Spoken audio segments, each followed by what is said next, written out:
చేస్తున్నాం. ఓకే, 100 రోజుల్లో మీరు 2 లక్షల ఉద్యోగాలు ఫుల్ఫిల్ చేస్తామని చెప్పి తెలంగాణ నిరుద్యోగులకు చెప్పిన మాట మీరు అది నెరవేర్చట్లేదు, జాబ్ క్యాలెండర్ రిలీజ్ చేయట్లేదు. ఏం చెప్తారు? ఇప్పుడు ఒక్కటే అండి, మీ ద్వారా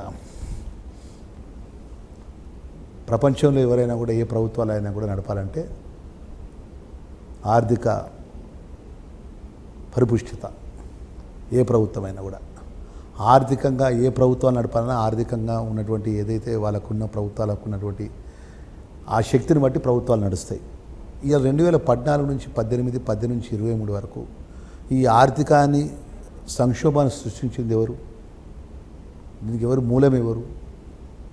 ఆ రోజు మిగిలి బడ్జెట్గా ఇచ్చినటువంటి ఉమ్మడి ఆంధ్ర రాష్ట్రంలో కూడా ఇచ్చినటువంటి ప్రభుత్వం అని అప్పచెప్తే ప్రత్యేక రాష్ట్రం, మా నీళ్లు మా నిధులు మా విధులు అని చెప్పి ప్రత్యేక రాష్ట్రం తెచ్చుకున్న తర్వాత ఆ సందర్భంలో ఈరోజు ఈ పరిస్థితి రావడానికి కారకుడు వాళ్ళు కాదా? మేము ఇచ్చిన 6 గ్యారంటీ పథకాల లోపల 4 గ్యారంటీ పథకాలు అమలు చేస్తున్నాం.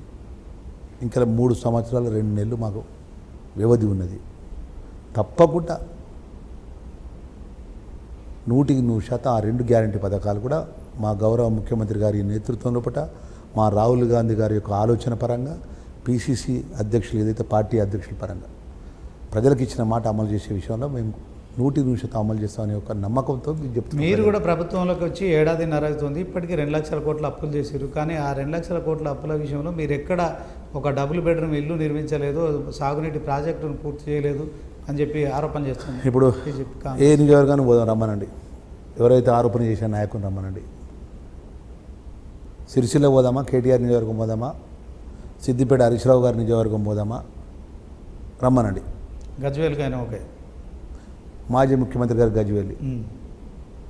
ఇప్పుడు కూడా కేవలం వారి నియోజకవర్గం లోపల పేదవాళ్ళకు సంబంధించిన 200 యూనిట్ కరెంటు మాఫీ అవుతుందా అయితే లేదా? ప్రతి కుటుంబానికి ఒక్కొక్కరికి 6 కిలోలు చొప్పున సన్న బియ్యం ఇస్తానులా ఇస్తలేరా? మహిళా సోదరులు ఉచితంగా బస్సు సౌకర్యం ఉన్నదా లేదా? నిరుద్యోగ యువకులకు 59,000 మందికి ఈ తెలంగాణ రాష్ట్రంలో యావత్ ఉద్యోగాలు ఇచ్చిందా ఇవ్వలేదా? ఆ నియోజకవర్గంలో ఎంతమంది నిరుద్యోగ యువకులకు ఉద్యోగాలు వచ్చిన విషయం జాబితా కూడా మేము ముందు పెడతాం. ఎంతమంది రైతులకు రుణమాఫీ జరిగింది, ఎంతమంది రైతులకు ఏదైతే రైతు భరోసా కింద డబ్బులు వాళ్ళ అకౌంట్లో పడ్డాయి, ఎన్నడన్నా 2014 నుంచి 23 వరకు వడ్లు కష్టపడి 6 గళ్ళు కష్టపడి వడ్లు పంట పండిస్తే రైతులు ఎంత పడిగాల్పి కాల్చిందండి. మీరు మీడియా సాక్ష్యమా లేదా? ఓకే, మీరు అంటున్నారు గజ్వేల్, సిరిసిల్ల, సిద్దిపేటలోనే అభివృద్ధి జరిగింది బీఆర్ఎస్ హయాంలో అంటున్నారు. ఇప్పుడు కూడా కేవలం ఉమ్మడి మహబూబ్ నగర్ జిల్లా కావచ్చు, ఉమ్మడి ఖమ్మం కావచ్చు, ఉమ్మడి నల్గొండ, ఈ 3 జిల్లాలకే తెలంగాణలో కాంగ్రెస్ ప్రభుత్వం నిధులు కేటాయిస్తుంది. మిగిలిన 7 జిల్లాలని పట్టించుకోవట్లేదు, నిధుల విషయంలో కావచ్చు, తర్వాత మిగతా అంశాల విషయంలో. అభివృద్ధి చాలా తప్పండి మాట్లాడేది. మేము ఉమ్మడి కరీంనగర్ జిల్లాకు ప్రాతినిధ్యం చేసినాము. మా కరీంనగర్ జిల్లాకు అన్ని రంగాల్లో కూడా సీనియర్ మంత్రులు పెద్దలు శ్రీధర్ బాబు గారు ఉన్నారు, పొన్నం ప్రభాకర్ గౌడ్ గారు ఉన్నారు మంత్రిగా. నేను కొత్తగా 15-20 రోజుల కింద నేను మంత్రిగా. మాకు సంబంధించినటువంటి సాగునీరు విషయంలో కానీ, మాకు సంబంధించిన అనేక మౌలికమైనటువంటి ప్రజలకు సంబంధించిన ఇష్యూలో కానీ, ఇంటిగ్రేటెడ్ సంబంధించిన హాస్టల్స్ విషయంలో కానీ అనేక అంశాల విషయంలో కూడా సమానంగా జరుగుతుందండి. ఒక ఇంటికి పెద్దనగా నువ్వు ఇంటికి సంపాదించే పెద్దనగా నువ్వు ఉంటే ఒక బుక్ ఎక్కువ తినవచ్చు, అంత మాత్రమే తప్ప. కానీ అక్కడ ఎలాంటి వివక్ష లేదండి. ఇవాళ ఒక్కటి మీరు ఆలోచన చేయండి. మీ మీడియా ద్వారా నేను రిక్వెస్ట్ చేస్తున్నాను. 10 సంవత్సరాలు ఉన్నారు, ఏ మంత్రి అన్నా, ఏ టీఆర్ఎస్ పార్టీ ఎమ్మెల్యే అన్నా ముఖ్యమంత్రి దగ్గర పోయి మాట్లాడినారండి? కేసీఆర్ దగ్గర పోయి ప్రజాప్రభుత్వం, ప్రజాపాలన ఇందిరమ్మ రాజ్యం లోపల ఏ ముఖ్యమంత్రి గారి దగ్గరికి ఈరోజు మీరు ప్రెస్ జర్నలిస్ట్గా, ఈరోజు మా ఫోటోగ్రాఫర్, మా వీడియో, మా బ్రదర్ కూడా సమస్య ఉన్నది రేవంత్ అన్న అంటే 2 నిమిషాలు ఆగి మాట్లాడతాడు. ఈ దేశంలో ఆర్థిక వెనుకబాటు కారణం కాంగ్రెసే. భారత రాజ్యాంగం రచించిన అంబేద్కర్ చెప్పిన లెక్కల ప్రకారం మరి ఏదైతే ఎస్సీ సామాజిక వర్గాలు ఎప్పుడూ అభివృద్ధి చెందాలి, అది అభివృద్ధి చెందలేదు కనుకనే గతంలో మాజీ ముఖ్యమంత్రి కేసీఆర్ దళిత బంధు అనే పథకం తీసుకొచ్చాడు. కానీ దాన్ని మీరు కంటిన్యూ చేయట్లేదు అంటున్నారు. ఏం చెప్తారు? ఇప్పుడు దళిత బంధు ఎవరికి ఇచ్చిందండి? దళితులకు. దళిత మేమందరం దళితులమే. ఏ వర్గానికి ఆ దళితులకు? ఆర్థికంగా పాపం వ్యక్తిగతంగా ఎన్ని ఉద్యోగాలు చేసిన నిరుద్యోగ యువకులకు ఆర్థికంగా ఇబ్బందుల పాల్గొన్న కుటుంబానికి దళిత బంధు ఇవాళ టీఆర్ఎస్ పార్టీ కండవ కప్పుకొని టీఆర్ఎస్ పార్టీలో బీఆర్ఎస్ పార్టీ తిరిగినలకు ఇవాళ ఆర్థికంగా అన్ని విధాలున్నాను. ఇలా దళిత బంధు గురించి ఇంత గొప్పగా చెప్తాను కదా. దళిత బంధు ఎప్పుడు పట్టుకొచ్చిండు? 2018. ఎప్పుడు పట్టుకొచ్చిండు? ఏ సందర్భంలో పట్టుకొచ్చిండు? అక్కడ ఈటాల రాజేంద్రని ఓడగొట్టాలి, హుజరాబాద్లో బై ఎలక్షన్స్లో పట్టుకొచ్చిండు. వాళ్ళు బై ఎలక్షన్స్ ఉన్నప్పుడు తప్ప వాళ్ళకు వేరే సందర్భంలో ప్రజలు గుర్తొస్తారు వాళ్ళకు. మరి ఆ దళిత బంధును హుజరాబాద్ బై ఎలక్షన్ తీసుకొచ్చినటువంటి దళిత బంధును మొత్తం అన్ని జిల్లాల్లో పట్ల ధర్మపురి నియోజకవర్గంలో కూడా ఇచ్చారు కదా దళిత బంధు. ఎంతమందికి ఇచ్చిండ్రు? ఎవరికి ఇచ్చిండ్రు? ఒకరికి ఒక గ్రామానికి పోదాం మనం. ఆ దళిత బంధు ఇచ్చిన స్కీము ఆ లబ్ధిదారు దగ్గర ఉన్నదా? ఆ లబ్ధిదారు ఏ పార్టీకి చెందినోడు? ఆ లబ్ధిదారికి వచ్చినటువంటి ఆ ట్రాక్టరు ఆ కారు ఎవరి దగ్గర ఉందో మనం చూసేద్దాం పండి. సో దళిత బంధు అనేది దళిత బంధు అనేది దళిత వర్గానికి చెందినటువంటి మా సోదరులకు కొంతమంది చెందినప్పటికీ ఎవరైతే పేదవాళ్ళకు సంబంధించిన వాళ్ళకు చెందలేదు అది. ఇప్పుడు దళితుల అభ్యున్నతి కోసం మంత్రిగా అడ్లూరు లక్ష్మణ్ కుమార్ ఏం చేయబోతున్నారు? తప్పకుండా అండి. సోషల్ వెల్ఫేర్ డిపార్ట్మెంట్ అంటే ఆ శాఖ మంత్రిగా, గిరిజన శాఖ మంత్రిగా, అదేవిధంగా మా మైనార్టీ వెల్ఫేర్ మినిస్టర్గా, డిజబుల్గా 100% అండి.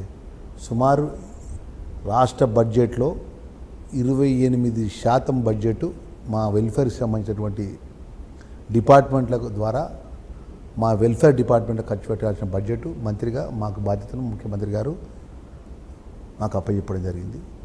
మా వర్గానికి సంబంధించినటువంటి ఏదైతే ఆ శాఖలకు సంబంధించిన న్యాయంగా చట్టపరంగా పోవాల్సినటువంటి నిధులు తప్పకుండా మేము తీసుకున్న ఒక ఛార్జ్ తీసుకుని 15 రోజులు అయిందండి. ఇంకొక 15 రోజుల లోపల ప్రెస్ కాన్ఫరెన్స్ పెట్టి ఏ శాఖ నుంచి ఎన్ని నిధులు విడుదల చేస్తున్నాం, ఏ శాఖకు ఎన్ని నిధులు పోవాలనే విషయం లోపల తప్పకుండా మీ ద్వారా చెప్తాం. నేను ఛార్జ్ తీసుకున్న రోజే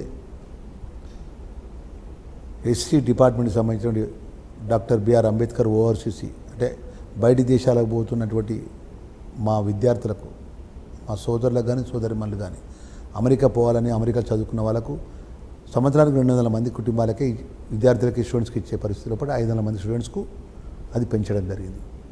దానికి సంబంధించిన బడ్జెట్ ఆమోదం తెలపడం జరిగింది. డైట్కి సంబంధించినది సుమారు 4-5 నెలలకెళ్ళి డైట్ పరంగా ఉన్నటువంటి డ్యూలు కూడా క్లియర్ చేయడం జరిగింది. అనేక అంశాల లోపల పెద్ద ఎత్తున ఆ శాఖ ద్వారా వెల్ఫేర్ డిపార్ట్మెంట్ ద్వారా ప్రజలకు కూడా అన్ని విధాలు కూడా మేలు చేస్తాను విషయాన్ని మీ ద్వారా తెలియజేస్తాను. ఫైనల్గా ధర్మపురి నియోజకవర్గం కోసము ఎమ్మెల్యేగా గెలిపించిన ప్రజల కోసం కావచ్చు, అలాగే ధర్మపురి లక్ష్మీ నరసింహస్వామి టెంపుల్ అభివృద్ధిలో మీకున్న విజన్ ఏంటి, ఏం చేయబోతున్నారు? శ్రీ లక్ష్మీ నరసింహస్వామి దైవక్షేత్రం స్వామివారు స్వయంగా వేసినారు. ప్రపంచంలో ఉన్న నలుమూలల వేలాది లక్షలాది మంది భక్తులు ఆ స్వామివారి దగ్గరికి వస్తారు. ఆ స్వామివారి క్షేత్రం దైవక్షేత్రంలో ఆ ప్రజల యొక్క ఆశీస్సుతో గెలిపొందిన నేను 100% గౌరవ ముఖ్యమంత్రి రేవంత్ రెడ్డి గారి నేతృత్వం లోపల టెంపుల్ సిటీగా నా ప్రాంతం అంతా దైవక్షేత్రం లోపల ఏదైతే చేయాల్సిన మౌలిక సదుపాయాలన్నీ కూడా ప్రజలకు ఇబ్బంది జరగకుండా ప్రత్యేకంగా దృష్టి పెడతా. రేపు 27లో గోదావరి పుష్కరాలు వస్తున్నాయి. పుష్కరాలు ఏదైతే ఇప్పటివరకు ఎవరు ఊహించని విధంగా గోదావరి పుష్కరాలు ఏర్పాట్లు కూడా జరుగుతాయనే విషయాన్ని యావత్ తెలంగాణ ప్రజానికి తెలియజేసుకుంటూ, ముఖ్యంగా మా ధర్మపురి ప్రజలకు మీ లక్ష్మణ్ కుమార్గా, మీ అన్నగా, మీ కుటుంబ సభ్యుడిగా 2009 నుంచి ఈ రోజు వరకు గెలిచినా ఓడినా మీ మధ్యలో ఉన్న నన్ను చల్లగా చూసి నన్ను ఆశీర్వదించారు. నేను బ్రతుకున్నంత వరకు దేవుడు నాకు భూమి మీద ఎన్ని రోజులైతే నూకలు ఉంచుతాడో అన్ని రోజుల వరకు మీ యొక్క ఏదైతే మీ ఆశీర్వాదం మీరు చేసినటువంటి నన్ను ఆశీర్వదించి ఈ స్థాయికి పంపించినటువంటి విషయంలో కూడా ఎక్కడ కూడా అల్లు పెరగకుండా శక్తి వంచన లేకుండా కష్టపడి మీ రుణం తీసుకుంటా అని చెప్పి మా ధర్మపురి ప్రజలకు మీ ఛానల్ ద్వారా సవినయంగా మనవి చేస్తున్నాను.